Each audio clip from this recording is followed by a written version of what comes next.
Bonjour et bienvenue dans cette capsule vidéo permettant de présenter la classe préparatoire D2 à l'École normale supérieure de Paris-Saclay en économie-gestion. Cette capsule vidéo est présentée par Hélène Millaret. La première question que l'on peut se poser, c'est pourquoi une prépa D2 ? Si vous voulez faire une classe préparatoire D2, c'est que vous êtes intéressé par les sciences économiques et les sciences de gestion.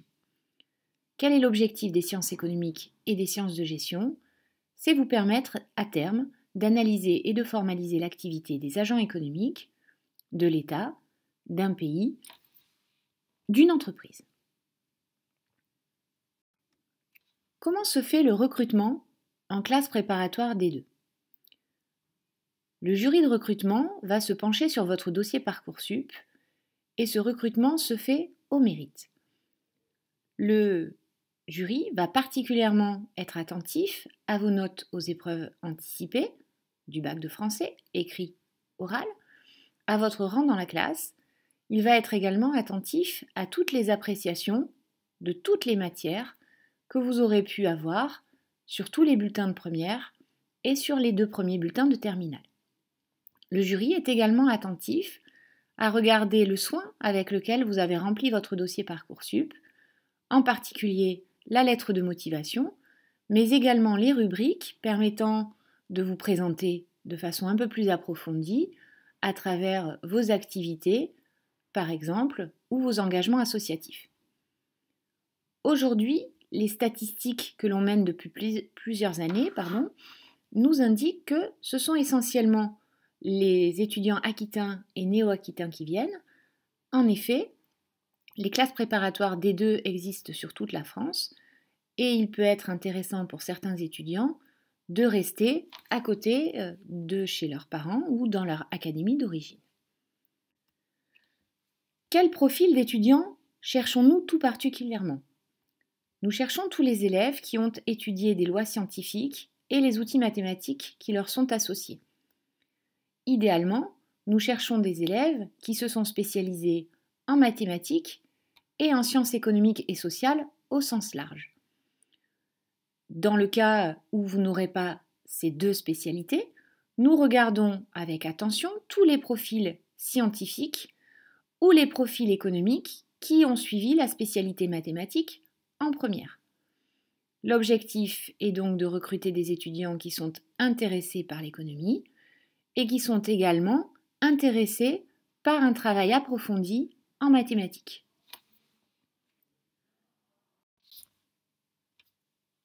Nous ouvrons 48 places en première année. Le nombre de dossiers que nous recevons croît assez régulièrement depuis 2012. Cette année, nous avons reçu 582 dossiers. Sur ces 582 dossiers, nous en avons classé 402. Le dernier appelé est 314e.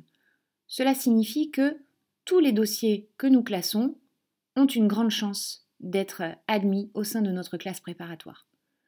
Généralement, mais il peut y avoir des exceptions, nous recrutons surtout les bacheliers d'année. C'est-à-dire que nos futurs étudiants seront très majoritairement des étudiants qui sont aujourd'hui des élèves de terminale. Nous avons à ce jour accueilli 6 fratries. C'est plutôt un bon signe. Cela signifie que les frères et sœurs évoquent en des termes élogieux notre formation et donnent envie à leurs frères et sœurs suivants de faire les mêmes études qu'eux. Notre raison d'être est de vous préparer à un concours ouvrant la voie vers 2 écoles. Ce concours, c'est celui de l'École normale supérieure de Paris-Saclay et celui de l'ENSAI. Ils sont dotés respectivement de 25 places et de 15 places. Lorsque vous êtes lauréat à ce concours, vous devenez élève fonctionnaire. À ce titre, vous êtes rémunéré. Je vous laisse regarder la rémunération en bas de la vignette. Mais vous devez aussi un engagement décennal à l'État, c'est-à-dire que vous devez vous engager pour travailler dans le secteur public pendant 10 ans. Cet engagement décennal est la contrepartie du financement par l'État de votre formation. Voici quelques photos du nouveau campus de l'ENS de Paris-Saclay qui permet d'apprécier à quel point l'environnement de l'ENS Paris-Saclay est un environnement de travail agréable. Et voici aussi une photo présentant le campus de l'ENSAI, situé sur le campus de Kerlan, dans la banlieue de Rennes. À quoi prépare une prépa D2 et ensuite les concours auxquels vous vous destinez? Les débouchés sont extrêmement variés. Vous avez ici un exemple de ce qui peut être atteint grâce à une classe préparatoire D2. Plusieurs exemples vous sont donnés. On peut devenir professeur des universités, c'est le cas de Muriel Jougleux. On peut également travailler dans le privé, c'est le cas par exemple de Thibaut Fogas ou de Pierre Monroy. Et puis on peut également travailler au sein du secteur public, par exemple comme directrice d'hôpital, c'est le cas de Solène Alzin, ou comme responsable sectoriel à l'INSEE, c'est le cas de Florian Attier. Les métiers sont donc diversifiés, ils permettent de travailler dans le secteur privé ou dans le secteur public, et ils permettent donc d'ouvrir des perspectives qui sont des perspectives extrêmement larges. Au-delà de ces concours ENS-NSAI, les masters et les magistères vous sont également ouverts. Les masters et les magistères sont des formations sélectives, des formations au sein des universités qui sont tournées vers un côté professionnel avec des stages, un petit peu comme des grandes écoles au cœur de l'université. Les magistères et les masters sont nombreux, ils sont proposés par quasiment toutes les universités, et en particulier les universités extrêmement sélectives que peuvent être par exemple Assas, Paris-Dauphine ou Panthéon-Sorbonne. Généralement, nos étudiants de D2 sont extrêmement prisés au sein de ces formations et vous voyez dans le tableau qui suit au sein de cette vignette que les débouchés sont également extrêmement divers. On a par exemple le magistère d'ingénieur économiste ou de génie économique qui est ouvert, les magistères de finance, les magistères de sciences de gestion, mais également des magistères peut-être plus généralistes comme journalisme et communication à Aix-en-Provence ou le magistère MRIAE pour les relations internationales et les affaires à l'étranger, les affaires étrangères, à Panthéon-Sorbonne. Au final, nos étudiants ont toutes et tous plusieurs choix pour les magistères et on verra que c'est également le cas pour les masters. L'avantage des magistères et des masters, c'est que ce sont des formations qui sont au sein de l'université et qui ne sont donc pas payantes ou en tout cas payantes sur les principes de l'université, quelquefois en fonction du revenu fiscal. Certains de nos étudiants sont également très intéressés par les débouchés qui existent en école supérieure de commerce. Certes, certaines écoles de commerce ne sont pas accessibles à nos étudiants de D2. Par exemple, HEC n'est pas accessible avec une D2. En revanche, la plupart des autres écoles sont accessibles, y compris l'EDEC ou Grenoble École de Management, qui compte aujourd'hui parmi les meilleures écoles en France. Il peut donc être parfois stratégique, même si ce n'est absolument pas l'objectif d'une classe préparatoire D2, de venir en D2 pour préparer les écoles supérieures de commerce. Il ne s'agit pas ici d'une préparation directe, mais il s'agit d'une formation qui, par ricochet, vous permet d'être dans d'excellentes conditions pour préparer ces écoles supérieures de commerce. À cela s'ajoute un plus permis par le concours, qui est, je vous le rappelle, notre raison d'être. C'est l'admissibilité. Si vous êtes admissible au concours D2, à l'ENS de Paris-Saclay, alors vous êtes admissible de droit à des écoles comme Audencia Nantes ou comme l'école de management de Lyon, mais encore comme au CELSA, qui est plus tourné vers la communication, le marketing et le journalisme. Il s'agit ici d'une chance que certains de nos étudiants saisissent chaque année.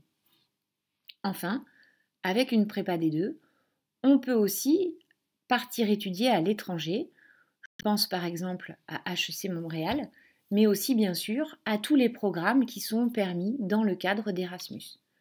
Il faut savoir par exemple également qu'à Bordeaux, certaines places sont réservées chaque année au sein de l'université aux meilleurs étudiants, dont font partie bien souvent nos étudiants de D2, pour accéder aux universités américaines et notamment aux universités californiennes aux conditions d'une EL3 au sein de l'université de Bordeaux. Il s'agit donc ici d'une perspective extrêmement intéressante. Comment fonctionne une classe préparatoire D2 ?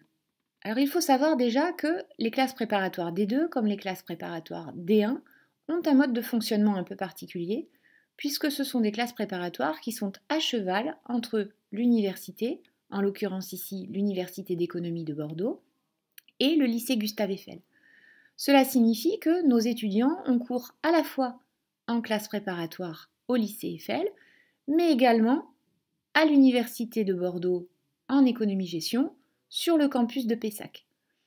Évidemment, ce double cursus fonctionne sur une convention signée avec l'université qui rend les emplois du temps compatibles, mais qui permet aussi à nos étudiants de bénéficier d'une notation pour certaines matières au sein de la classe préparatoire et d'intégrer ces notations ensuite dans la validation de leur semestre à la faculté.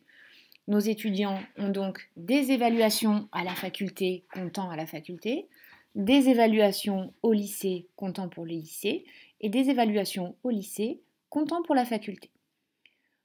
En première année, nous avons cette année 38 étudiants alors que nous avions 48 places. Parmi ces 38 étudiants, une majorité de bac S et une minorité de bac ES. Et parmi ces bacs ES, une très grande majorité de bac ES avec une spécialisation maths. Toutes et tous ont eu une mention au bac. Cela nous permet de confirmer que le classement que l'on fait au départ sur Parcoursup est un classement cohérent. En deuxième année D2, nous avons cette année 30 étudiants, également répartis entre ES et S. Cette année, les 3 premiers à la fac étaient des anciens bacs S, mais ce n'est pas la règle. Il y a souvent des bacs ES parmi nos premiers classés. Il ne faut donc pas s'inquiéter sur la capacité à suivre sur une spécialité ou une autre spécialité. Voilà l'organisation que l'on connaît en prépa D2. Il s'agit ici d'un extrait d'emploi du temps de la première année D2, sur laquelle figurent les cours en couleur qui ont lieu au lycée, les cours en gris qui ont lieu à la faculté et auxquels il faut rajouter les DS le samedi matin et les périodes de colle que vous voyez ici en petits carreaux. Il peut s'agir d'un emploi du temps qui a l'air assez conséquent, c'est le cas puisqu'il s'agit d'un emploi du temps de classe préparatoire, mais il faut quand même le relativiser. Les périodes de colle ne concernent pas tous les étudiants en même temps, chaque étudiant a en effet 1 ou 2 colles par semaine, soit 1 ou 2 heures prises sur ces périodes notées en petits carrés. Par ailleurs, il s'agit ici d'un emploi du temps qui est celui de la pleine période fac et lycée. Il y a bien sûr des phases où les étudiants ont moins de cours à la faculté, sont en période de révision, sont en période d'examen, et il faut donc imaginer un emploi du temps conséquent, mais pas non plus un emploi du temps impossible à suivre. Compte tenu de cet emploi du temps très lourd, il semble nécessaire de s'intéresser aux conditions de réussite. Pour réussir en classe préparatoire, il faut être motivé. Il faut également une grande capacité de travail, prouvée par le passé, en première et en terminale, mais également à venir. Il faut absolument que vous disposiez d'une marge de manœuvre. Il faut un esprit rigoureux. Enfin, habiter près du lycée ou de la faculté est un plus, et particulièrement habiter près du lycée. Le rythme est tellement chargé que vous ne pouvez pas vous permettre de perdre encore plus de temps dans les transports que les transports pendulaires qui sont exigés par l'organisation de votre emploi du temps.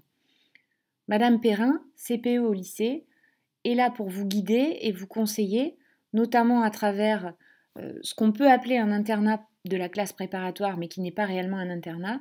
Nous disposons en effet de partenaires chez qui il est possible de trouver un logement. Voici les résultats 2021 à Bordeaux. Il s'agit en fait des résultats qui ont été obtenus par nos étudiants sortants, c'est-à-dire ceux qui ont fini leur classe préparatoire en juin 2020. À l'université, tous nos étudiants ont validé leur licence et la plupart ont eu une mention.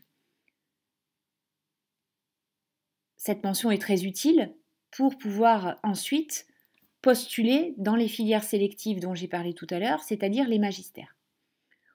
Au concours, nous avons eu un admis cette année, pas n'importe lequel puisqu'il s'agissait du major. Un autre étudiant a intégré l'ENS sur dossier. Il s'agit évidemment ici d'un étudiant qui a pendant ces 2 ans permis d'avoir un très bon dossier. Et nous avons aussi eu un admis à l'ENSAI. Quant aux autres résultats, ils sont également extrêmement intéressants. Magistère, les filières sélectives dont je parlais tout à l'heure, 9 admis. Sciences de gestion à Dauphine, Magéfi à Bordeaux, CERDI à Clermont, la Sorbonne en économie, la Sorbonne Paris School of Economics et puis des magistères de finance à Assas. Des étudiants sont également allés en L3, mais des L3 spécifiques, là aussi sélectives. Enfin, 6 étudiants ont intégré les écoles supérieures de commerce, dont 2 à l'EDEC, 3 à Grenoble École de Management, 1 à Neoma et 2 à Kedge. Les étudiants qui cubent, c'est assez rare. Cette année, on a un étudiant qui cube, mais dans une autre classe préparatoire des 2. Des résultats, somme toute, assez convenables, compte tenu des difficultés des conditions sanitaires de cette année. Nous sommes ravis et nos étudiants également. Nous sommes maintenant à votre disposition pour toutes les questions que vous vous posez sur la prépa D2 à Bordeaux par chat.